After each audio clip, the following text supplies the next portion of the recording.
सच्चिदानंद सद्गुरु साईनाथ महाराज की जय. சாய் பக்தர்கள் அனைவருக்கும் அன்பான வணக்கங்கள். ஸ்ரீ ஷீரடி சாயி சகஸ்ரநாமாவளியின் விரிவுரை கேட்டுக்கொண்டிருக்கிறோம். அதில் தொடர்ந்து 431வது நாமம் திரியக் 5 கதி பிரதாய நமக. குறுக்காக வளரும் உயிரினத்திற்கும் நற்கதி அளித்தவருக்கு நமஸ்காரம். மனிதன் பிரதானமாக நெடுக வளர்கின்றான். மிருகங்கள் பிரதானமாக குறுக்காக வளர்கின்றன. மனித இனத்திற்கு மட்டுமில்லாமல் மிருக இனத்திற்கும் நற்கதி அளிக்கிறார் பாபா. குறிப்பாக ஷீரடியில் வாழ்ந்த ஒரு எருமைக்கு நற்கதி அளித்த கதையை காணலாம். பாபா உடலுடன் வாழ்ந்த காலத்திலேயே மசூதியில் பாபு சாஹேப் ஜோக் என்னும் பெயர் கொண்ட பக்தர் நித்திய பூஜை செய்து பாபாவுக்கு ஹாரத்தி எடுத்து வந்தார். ஜோக்கின் மனைவி ஒரு நாள் தரிசனத்திற்கு வந்தபோது, தாயே, உன் வீட்டிற்கு என்று ஒரு எருமை வரும். நீர் அந்த எருமைக்கு நிறைய பூரன் போலிகளை செய்து நெய் தடவி உண்பதற்கு கொடும் என்று சொன்னார். அம்மையார், நான் எவ்வாறு அந்த எருமையை அடையாளம் கண்டுகொள்வேன் என்று வினவினார். அதற்கு பதிலாக பாபா, அந்த எருமை தானாகவே உமது வீட்டிற்கு வந்து தெற்கு பக்க கதவின் சமீபம் நிற்கும். நீர் சரியாக 18 பூரண பொலிகளை செய்து முடித்தவுடனேயே நான் குறிப்பிடும் அந்த எருமை வரும் என்று சொன்னார்.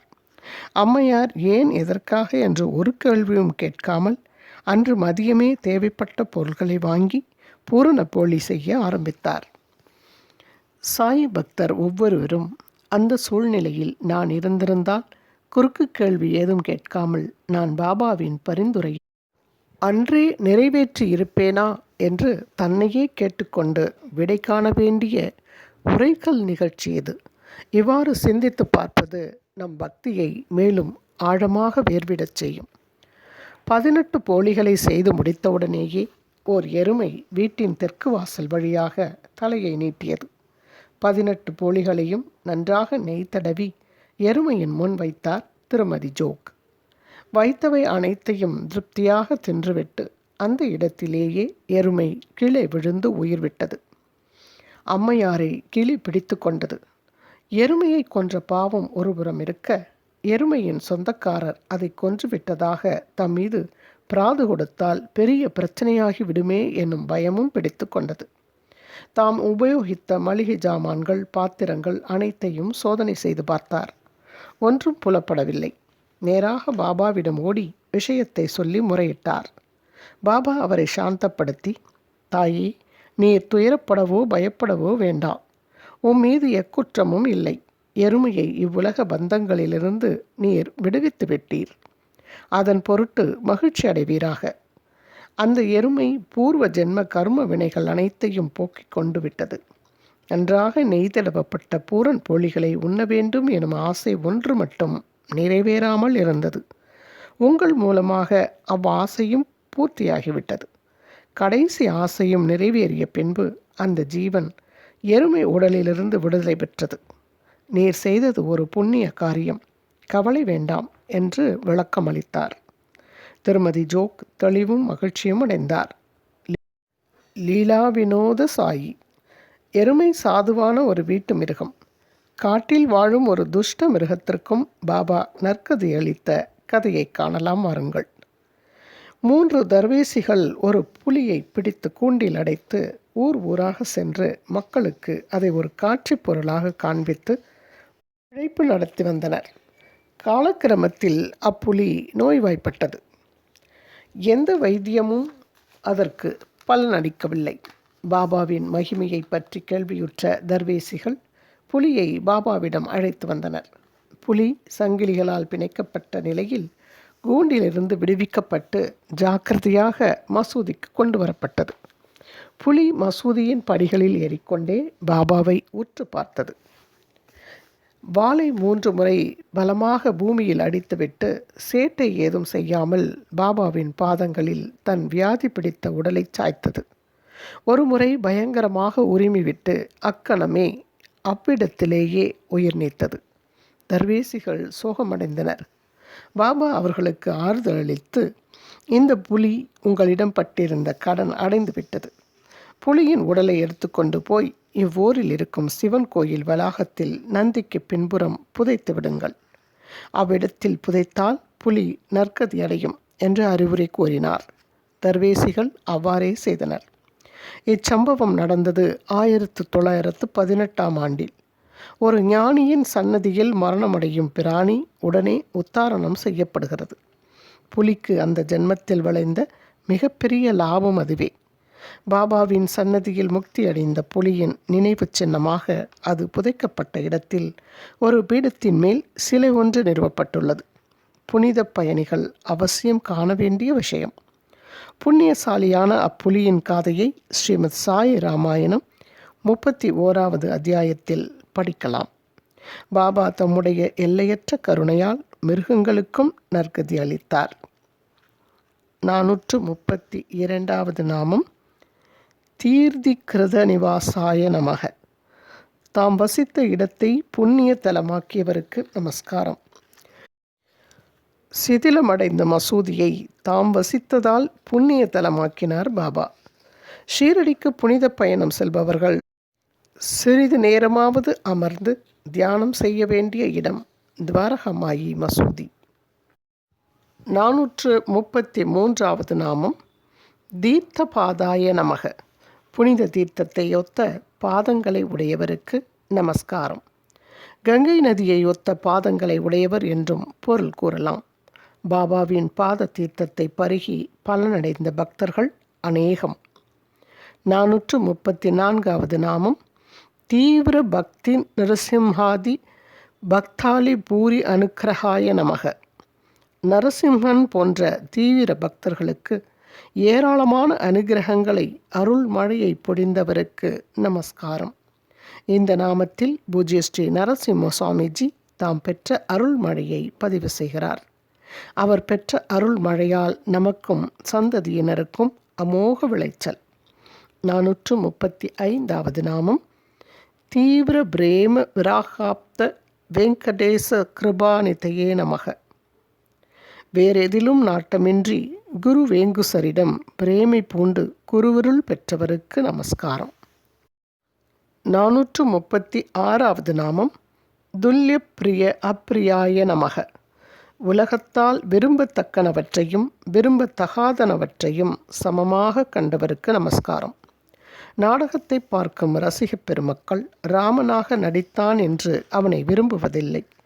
ராவணனாக நடித்தான் என்பதற்காக மற்றொருவனை வெறுக்கவும் செய்வதில்லை.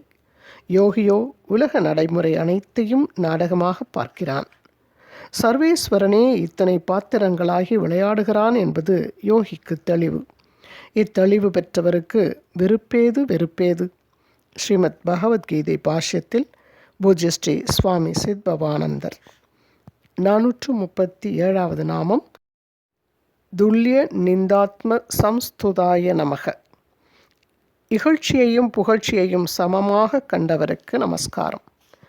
நாமும் புகழ்ச்சியையும் இகழ்ச்சியையும் சமமாகவே பாவிக்க வேண்டும் என்பது இந்த நாமத்தின் உட்கிடை. முகஸ்துதி செய்பவர்களை நம்மை அணுகவிடக்கூடாது. இகழ்ச்சியை கேட்டு கோபமோ வெறுப்போ அடையக்கூடாது. இகழ்ச்சியில் ஏதாவது உண்மை இருக்கிறதா என்று ஆராய்ந்து பார்த்து நம்மை நாமே திருத்திக் கொண்டு கடவுளுக்கு இனியவனாவதற்கு முயல வேண்டும். புகழ்வதும் இகழ்வதும் உலக இயல்பு. இறைவனுக்கு இனியவன் ஆவது எப்படி? அது விஷயமாக பகவான் ஸ்ரீகிருஷ்ணர் என்ன சொல்கிறார் என்று பார்ப்போமா?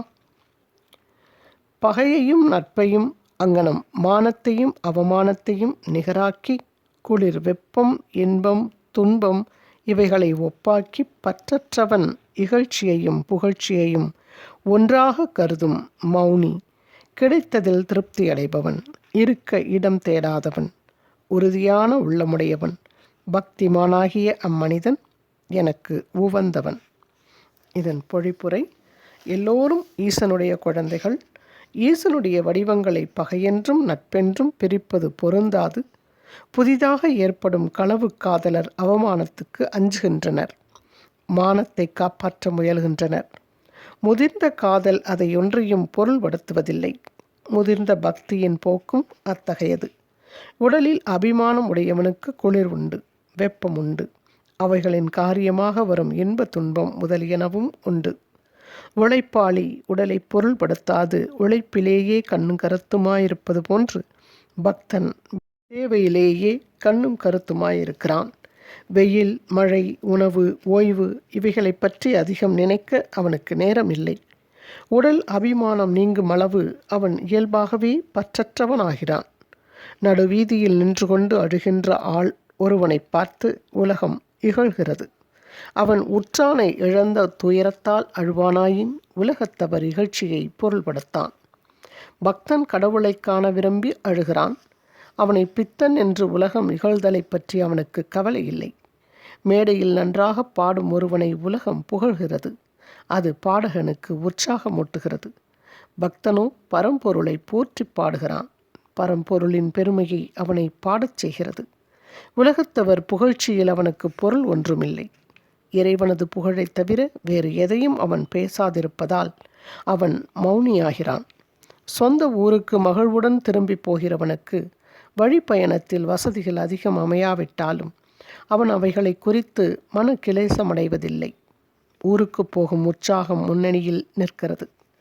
பக்தனோ தனது தாய் தந்தையாகிய தெய்வத்தை குறித்து பயணம் போகிறான். உலக வாழ்க்கை என்ற வழியில் கிடைக்கின்ற எதை கொண்டும் அவன் திருப்தி அடைகிறான். நன்றே வரினும் தீதே வரினும் அவனுக்கு தொல்லை ஒன்றுமில்லை. மேலும் தனக்கென்று வசிக்கும் இடமொன்றை அவன் உரிமைப்படுத்துவதும் கிடையாது. அகப்பட்ட வலையில் சர்ப்பம் சிறிது காலம் சுருண்டிருப்பது போன்று தற்செயலாய் நேர்ந்த இடத்தை பக்தன் தங்குமிடமாக்குகிறான். ரயில் வண்டியில் எவ்விடத்தில் இருக்க இடம் கிடைத்தாலும் பிரயாணிக்கும் ஒன்றே. பக்தனது நிலையும் அத்தகையதே. மாறுபடுகின்ற உலகில் மாறுபடாத கடவுள் நாட்டத்திலேயே பக்தன் கண்ணும் கருத்துமாயிருப்பதால் அவன் ஸ்திர புத்தி உள்ளவனாகிறான். நாட்டமெல்லாம் கடவுளிடத்திலேயே இருப்பதால் அவனே பக்தனாகிறான். ஆக அவன் கடவுளுக்கு இனியவனாவது இயல்பு. ஸ்ரீமத் பகவத் பாஷ்யம் அத்தியாயம் 12 ஸ்லோகங்கள் 18 மற்றும் 19. பூஜ்ய ஸ்ரீ சுவாமி சித்பவானந்தர். அடுத்த ஆடியோவில் பதிவிடுகிறேன். தொடர்ந்து கேளுங்கள் நண்பர்களே. குரு வாழ்க, குருவே துணை. ஓம் சாய்ராம். श्री सच्चिदानंद सद्गुरु साईनाथ महाराज